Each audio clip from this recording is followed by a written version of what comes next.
किसी शायर ने कहा है कि मौत किसी इंसान की जिंदगी का सबसे खूबसूरत लम्हा होता है, लेकिन वही मौत अगर सजा के तौर पर दी जाए तो वही खूबसूरत लम्हा बहुत ही बदतर हो जाता है। जब किसी मुजरिम को मौत की सजा मुकर्रर होती है तो फांसी के फंदे पर झूलने तक न जाने कितनी बार वो तिल तिल कर मरता है। मौत की सजा मुकर्रर होते ही मुजरिम अपने जिंदा बचे रहने की सारी आस को छोड़ देता है। लेकिन तब क्या हो जब मुजरिम ने अपने जिंदा रहने की आस को तो छोड़ दिया हो, लेकिन फांसी का तख्ता और फंदा ही मुजरिम की मौत की नींद सुलाने से इनकार कर दे, और वो भी एक बार नहीं बल्कि 3 बार। किसी मुजरिम को 3 बार मौत की सजा सुनाई गई। किसी मुजरिम को मौत की नींद सुलाने के लिए जल्लाद ने 3 बार तैयारियां की, लेकिन तीनों ही बार वो मुजरिम जिंदा बच गया। और आज हम इस वीडियो में आपको इसी 2 अजीबोगरीब घटनाओं के बारे में बताएंगे जिसे सुनकर पूरी दुनिया हैरान रह गई थी। लेकिन वीडियो शुरू करने से पहले अगर आप हमारे चैनल पर नए हैं तो हमारे चैनल को सब्सक्राइब करके बेल आइकन को ऑन जरूर कर देना, क्योंकि हम आपके लिए लगातार ऐसी इंटरेस्टिंग वीडियोस लाते रहते हैं।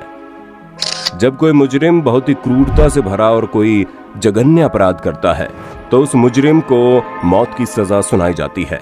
और ये पहली कहानी है ब्रिटेन में रहने वाले एक शख्स की जिसका नाम था जॉन ली।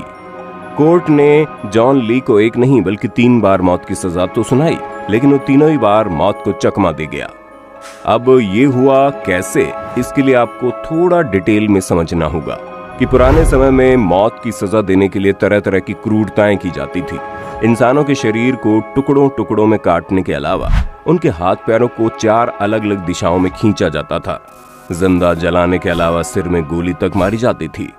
लेकिन समय के साथ कानून ने मौत की सजा में नरमी बरतनी शुरू कर दी, और बात सन 1872 की है जब मौत की सजा देने का सबसे बेहतरीन तरीका ढूंढा गया, वो है फांसी की सजा। किसी मुजरिम को तब तक लटकाया जाए जब तक उसकी मौत न हो जाए। फांसी की सजा में मुजरिम के गले में एक फंदा डालकर मुजरिम को एक दरवाजे पर खड़ा कर दिया जाता है और उसके बाद दरवाजे को खोल दिया जाता है। दरवाजे के खुलते ही मुजरिम के शरीर का सारा भार उसकी गर्दन पर आ जाता है और दम घुटने से उसकी मौत हो जाती है। किसी भी मुजरिम को मौत की सजा देने का यह तरीका आज तक आजमाया जाता है। हमारे हिंदुस्तान में भी अक्सर किसी को कानूनी तौर पर मौत की सजा मुकर्रर होती है तो इसी तरीके का इस्तेमाल करके मुजरिम को मौत की नींद सुलाई जाती है। यह अजीबोगरीब घटना 15 नवंबर साल 1884 की है, जब इंग्लैंड के एक छोटे से गांव में एक महिला के कत्ल के जुर्म में जॉन ली नाम के एक शख्स को गिरफ्तार कर लिया गया। जिस महिला का कत्ल हुआ था वो बहुत ही अमीर घर की औरत थी, जहां कई सारे नौकर काम करते थे। जॉन ली भी कभी उन्हीं नौकरों में से एक हुआ करता था। मर्चेंट नेवी में नौकरी के बाद जॉन ली ने उस औरत के यहाँ काम करना छोड़ दिया था, लेकिन चोरी का इल्जाम लगने के कारण जॉन को नेवी से भी निकाल दिया गया। चोरी के इल्जाम में जेल से छूटने के बाद जॉन एक बार फिर से उसी औरत के यहाँ काम करने के लिए चले गए, और जॉन को वापस से काम पर रखना उस औरत की जिंदगी की सबसे महंगी गलती साबित हुई। जॉन के वापस काम पर आने के कुछ ही दिनों बाद उस महिला की हत्या हो गई, और मौकाए वारदात पर जॉन के अलावा कोई भी मौजूद नहीं था। यही वजह है कि इंग्लैंड की पुलिस ने जॉन को उस महिला के कत्ल के जुर्म में गिरफ्तार कर लिया, और यहीं से शुरू होती है दुनिया की सबसे अजीबोगरीब घटना की कहानी। गिरफ्तारी के बाद जॉन को पुलिस स्टेशन में पूछताछ के लिए भेजा गया। जॉन लगातार अपने आप को बेगुनाह बताते जा रहे थे, लेकिन वहां मौजूद हर एक सबूत ये चीख चीख कर कह रहा था कि इस औरत की हत्या जॉन नहीं की है। इन सब के अलावा जॉन के हाथों पर ताजा घाव के निशान भी थे, जिसे देखकर पुलिस को समझने में जरा भी देर नहीं लगी कि इस हत्या के पीछे जॉन का ही हाथ है।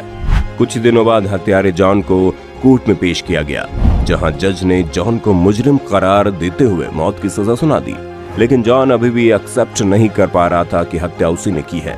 जिस वक्त जज ने मौत की सजा मुकर्रर की, उस वक्त जॉन जोर जोर से चिल्लाकर ये कह रहा था कि मैंने कुछ भी गलत नहीं किया है और मुझे भगवान पर पूरा भरोसा है कि अगर इस दुनिया में कहीं पर भगवान है तो वो मुझे बचाने जरूर आएंगे।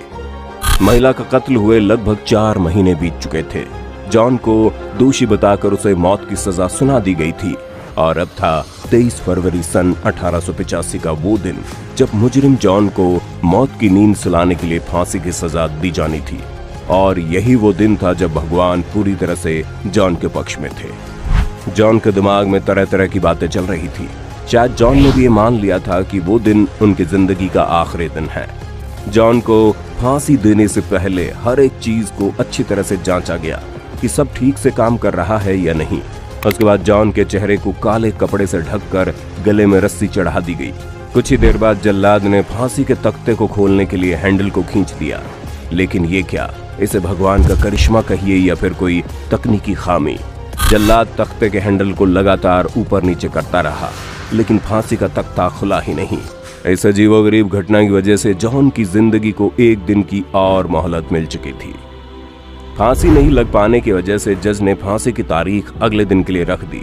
लेकिन भगवान का करिश्मा देखिए, जब दूसरे दिन एक बार फिर से जॉन के चेहरे को काले कपड़े से ढककर फांसी के फंदे पर चढ़ाया गया तो उस दिन भी दरवाजा नहीं खुला। और लगातार तीसरी बार ऐसा होने की वजह से ये मामला एक बार फिर से कोर्ट में चला गया। ये अजीबोगरीब घटना सुनकर हर कोई हैरान था। मामला कोर्ट पहुंचने के बाद सबसे पहले हर एक चीज की बारीकी से जांच की गई कि आखिर ऐसा क्यों हुआ, क्योंकि ये दुनिया की इकलौती ऐसी घटना थी जब एक शख्स लगातार 3 बार फांसी की सजा से बच निकला था। इस घटना की जांच के लिए बाकायदा एक जांच कमेटी बैठाई गई, जिसमें ये पता चला कि लोहे के एक टुकड़े की वजह से फांसी का तख्ता बार बार जाम हो जा रहा था, जिसकी वजह से जॉन लगातार 3 बार फांसी के फंदे से बच निकला। लेकिन दुनिया को जॉन की ये बात भी अभी याद आ रही थी, जब उसने चिल्ला चिल्ला कर कहा था कि वो बेकसूर है और भगवान उसकी सहायता जरूर करेंगे।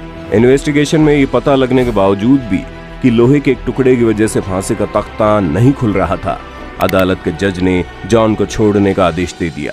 जज का कहना था कि जब जब जॉन को फांसी के फंदे पर लटकाया जा रहा होगा, जॉन के लिए हर एक सेकंड किसी मौत से कम नहीं थी, और 3 बार फांसी के फंदे पर लटकना मौत की सजा से भी बढ़कर है।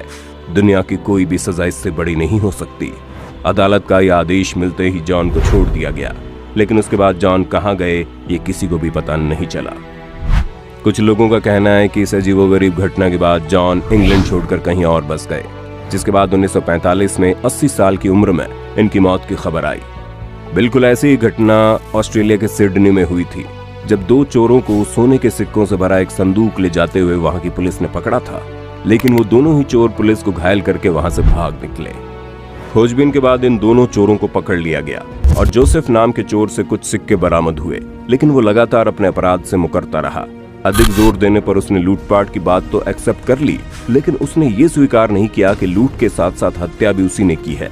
इसके बावजूद ऑस्ट्रेलिया के एक कोर्ट ने जोसेफ को फांसी की सजा सुना दी, लेकिन जोसेफ का कहना था हत्या उसके दोस्त सिमंड्स ने की है। लेकिन फैसले के अनुसार फांसी के दिन जोसेफ को फांसी के तख्ते पर लाया गया। उस वक्त संकेत मिलते ही तख्ते से बंधे हुए एक घोड़ा गाड़ी को आगे बढ़ा दी जाती थी और अपराधी फांसी पर झूल जाता था। हजारों लोगों की भीड़ के सामने जोसेफ ने फिर से सिमंड्स को असली हत्यारा बताया। भीड़ में ही कुछ लोग जोसेफ की जगह सिमंड्स को सजा देने की मांग कर रहे थे, लेकिन तभी एक पुलिस ने घोड़े को आगे बढ़ाने के लिए इशारा कर दिया। गाड़ी के आगे बढ़ते ही जोसेफ हवा में झूल गया, पर रस्सी टूट गई और वो बच गया। जोसेफ बेहोश होकर जमीन पर गिरा हुआ था, लेकिन वहां मौजूद पुलिस कर्मचारियों ने दूसरी रस्सी मंगवाई और बेहोश से जोसेफ के गले में फंदा डालकर गाड़ी पर रखा गया। गाड़ी फिर बढ़ाई गई, लेकिन भगवान को कुछ और ही मंजूर था। इस बार रस्सी की गांठ ढीली होकर सरकती गई और जोसेफ का पैर जमीन से आ लगा और जोसेफ का गला फंदे में कसने से बच गया। भीड़ के साथ साथ वहां मौजूद हर पुलिस अधिकारी को भी लगने लगा कि जोसेफ वास्तव में निर्दोष है और इसलिए भगवान हर बार उनका साथ दे रहा है। अचानक वहां मौजूद भीड़ उसे छोड़ देने के लिए चिल्लाने लगी, लेकिन अधिकारियों ने तीसरी रस्सी मंगवाकर जोसेफ को तीसरी बार फांसी के फंदे पर लटका दिया। जोसेफ का शरीर जैसे ही फांसी के फंदे पर लटका तो इस बार फिर रस्सी टूट गई। अधिकारी घबराकर गवर्नर के पास भागे और जोसेफ की फांसी को कैंसिल कर दिया गया, लेकिन हैरानी वाली बात यह थी कि सभी रस्सियां नई थी। अधिकारियों ने उस रस्सी के एक एक पोर की जांच की और उससे 180 किलोग्राम के वजन को बांधकर लटकाया, तब रस्सी को कुछ नहीं हुआ। लेकिन वही रस्सी 60 किलो के जोसेफ को नहीं संभाल पाई थी। तो दोस्तों, ये थे दुनिया की वो 2 अजीबोगरीब घटनाएं जो भगवान ने किसी को मौत की नींद सोने से बचा लिया। शायद ऐसे ही लोगों को देखकर ये कहावत बनी होगी कि जाको राखे साइयां मार सके ना कोई। दोस्तों, ये वीडियो आपको कैसी लगी? इस घटना के बारे में आपकी क्या राय है? आप हमें कमेंट करके जरूर बताना। वीडियो अच्छी लगी तो लाइक कीजिए और हमारे चैनल को सब्सक्राइब करके बेल आइकन को ऑन करना बिल्कुल मत भूलना। Thank you.